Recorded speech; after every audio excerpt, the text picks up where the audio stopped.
राजीव सुनार की दुकान में बैठा था। इस सुनार से उसके 30 साल पुराने संबंध थे और यह सुनार बहुत ही परखी और अच्छी साख वाला था।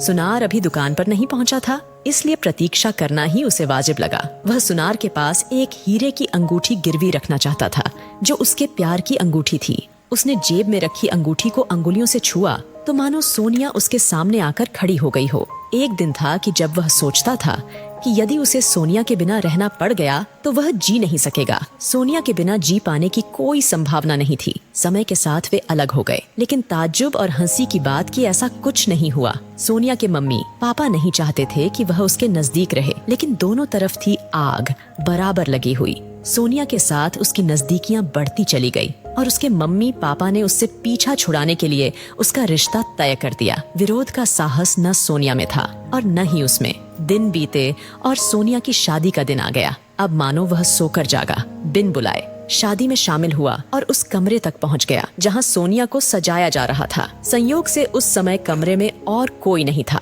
सोनिया को भी इस दुस्साहस की उम्मीद न थी। उसने शादी के तोहफे के तौर पर उसे एक चांदी की अंगूठी भेंट की, जिसके जवाब में सोनिया ने उसे अपनी याद के तौर पर एक हीरे जैसी अंगूठी भेंट की। वह इतनी महंगी गिफ्ट नहीं लेना चाहता था, लिहाजा उसने अंगूठी सोनिया को लौटा दी। लेकिन सोनिया ने उसे अपनी कसम देकर अंगूठी रखने के लिए कहा। कमरे में रिश्तेदार आने लगे और वह वहां से चला गया। आज वर्षों बाद इस प्यार की अंगूठी को गिरवी रखने की नौबत आ गई। मजबूरी ही कुछ ऐसी थी।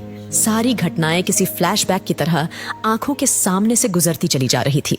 सारा जीवन इस अंगूठी को दिल से लगाकर रखा था। काश यह मजबूरी ना आई होती। सुनार आ गया था, तंद्रा भंग हुई। गिरवी रखने की मंशा बताते हुए उसने हीरे की अंगूठी सुनार को दिखाई। अंगूठी देखकर सुनार धीमे से हंसा, फिर अंगूठी को परखने लगा। सही जांच पड़ताल से आश्वस्त होने के बाद सुनार ने अंगूठी उसे लौटा दी और कहा, भाऊ क्या उठाए घूम रहे हो? यह हीरा नहीं, हीरे के जैसे दिखने वाला कांच है। भाऊ कांच की अंगूठी है यह।